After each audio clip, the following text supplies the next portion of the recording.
Nih bayar 40%. Ini lagi. Apa dia tulis ini? Apa balik? Ini. PMX 3 tahun runding bila mau bayar 40% duit rakyat Sabah. So, bila rakyat sudah bertanya begitu, macam saya pikir kan, macam kita terasa macam kita menjadi tanggilung pula. Ya. Itu loh. Tanggi dia minta bayar, Pak. Kenapa kau ambil duit itu semua, lepas tu kita pula nak kena runding, nak kena tunggu. Ya. It's already there in the constitution. You as the finance minister, you know the obligation because once you elected as the post prime minister and finance minister, you swear to the by name of God, and then you uphold the constitutions. So once you already take the oath, all what's written 112C, 112D is your obligation uphold what is already written in the constitutions. If you against on it, so you already contradict with your. So itulah saya cakap. Ya, sebab itu saya pun ada satu pertanyaan juga sebab Anwar Ibrahim kata laksanakan kan. Laksanakan kenapa punya runding dah 3 tahun. Benar ni terlalu lah cerita mengarut lah. Bayar saja. Itu sebab saya kata bayar saja 40% ni. Bayar saja. Bayar saja. Jangan cerita banyak. Bayar. Jangan cerita banyak. It's already obligation. You just, you know what? He just announced at the parliament. As the prime minister, as the finance minister of Malaysia, we respect and honoring the MA63, and then we uphold the constitution.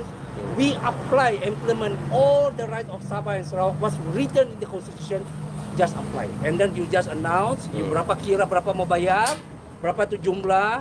Yalah, of course, kita tidak akan minta satu kali lamsam. Tapi once you declare the amount, so the government of Sabah, they will negotiate with you, pelan-pelan bayar. Kalau you say tidak duit, lagi bahaya. Kalau kami guna court ruling, kami sita semua JLC ada di Sabah. That's a very dangerous move. That's a very dangerous move. That's why kalau ini barang sepatutnya jangan bawa pergi mahkamah, tetapi you play around. So we cannot wait. So we have to use the law. GPS Sarawak, orang Sarawak melihat PKR tu dekat Sarawak hari ini dah macam namanya parti sampah, tahu tak? PKR datang ke Sabah ni, saya tengok dekat Sabah ni macam parti hero, macam hebat sangat. Dulu PKR ni, mula-mula nama PKR ni, saya nak beritahu dekat kawan-kawan di sini. Mula-mula nama PKR ni adalah Parti Keadilan Rakyat. Apa maksudnya Parti Keadilan Rakyat? Saya tanya orang PKR, apa maksudnya Parti Keadilan Rakyat? Kalau parti yang menipu, parti yang berbohong, parti yang membuli, parti yang menindas rakyat.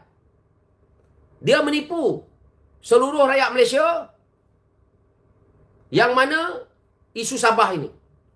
Dia kata 17 bilion bayar dekat Sabah, tak bayar-bayar. Tak menipu namanya. Tak membohong namanya. Buli. Rakan mereka dalam parti. Kamu orang tengok orang PKR hari ini. Dia nak ramai orang sokong PKR. Dia nak ramai orang menjadi ahli PKR. Tetapi orang lama-lama dia buli. Kamu tengok sekarang ni. Roziah kena buli. Rafizi kena buli. Nick Nazmi kena buli. Akmal Nasir kena buli. Ini pemimpin lama-lama mereka kena buli. Yang memperjuangkan PKR itu, yang orang kata kena pemedih mata dan sebagainya, pemimpin-pemimpin mereka ni kena buli. Yang sekarang ni hari-hari maki hamun Rafizi. Hari-hari maki hamun saya ni, tak apa, saya dah keluar. Adalah orang PKR.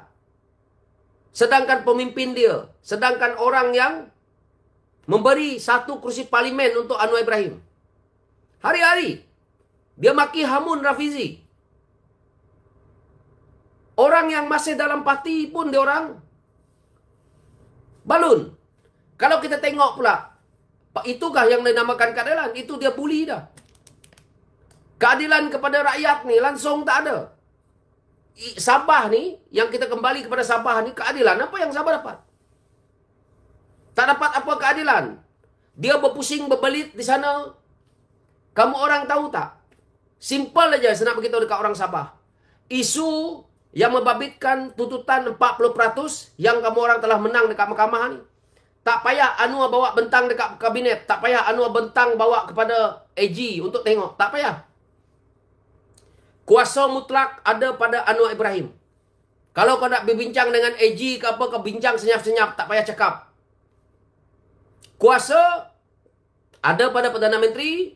Dan untuk bayar duit tu pun kuasanya ada pada Anwar Ibrahim. Siapa ada Menteri Kewangan? Anwar Ibrahim.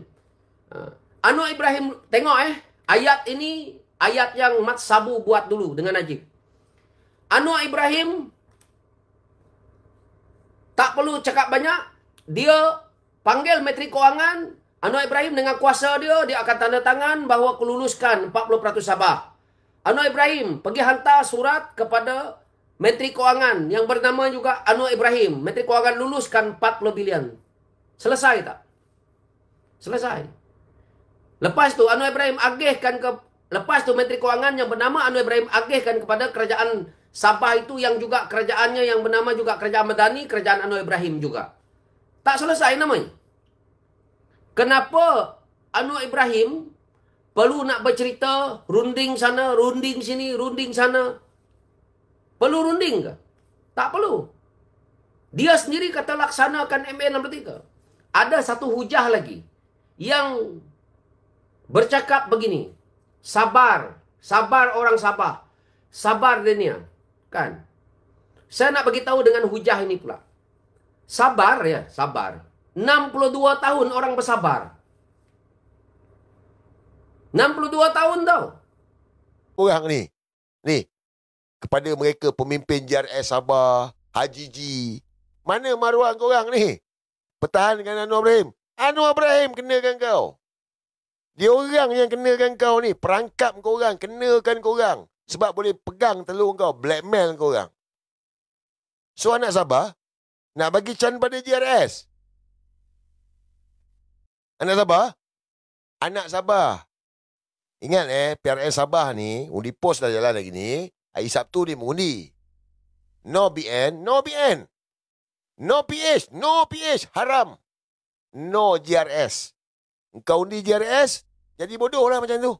Kalau ada pemimpin pun kena bodoh macam gitu, kan nak undi lagi orang-orang yang bodoh ni. Kau undilah mana pun, parti apa pun, bebas ke, PN ke, warisan ke apa, terpulang pada korang lah. Saya tak nak masuk campur itu. Cuma, 3 ni kau kena tolak, kau kena buang. Sebab, orang dah tolak PH dah. PH memang orang dah buang dah. UMNO ni orang dah tahu sakau dah, tak guna dah BN ni. Ada yang berkira nak undi JRS. Kau tengoklah, kalau pemimpin korang boleh kena pegang telur macam gini, kena ugut macam gitu je dengan Anwar Ibrahim, lepas tu kau nak bagi dia orang peluang? Kau orang gila ke? Anak Sabah, come on. Revolusi. Ini kali revolusi anak negeri Sabah. Kebangkitan anak negeri Sabah. Kita duk cakap kebangkitan daripada timur, kebangkitan daripada timur. Ya, kebangkitan daripada timur. Timur, okey, Malaysia ni timur, paling timur mana? Negara kita Malaysia ni, paling timur lagi mana? Yang paling timur lagi mana? Sabah. Sabah negeri yang paling timur. Inilah kebangkitan daripada timur. Daripada Sabah akan bawa kepada kami di Semenanjung ni. Kita buat satu revolusi besar-besaran nak menyelamatkan negara ni. Ini soal selamatkan negara. Bukan ini soal individu ke, soal parti ke. No. Selamatkan negara ni. Sebab Anwar ni pengkhianat kepada negara ni.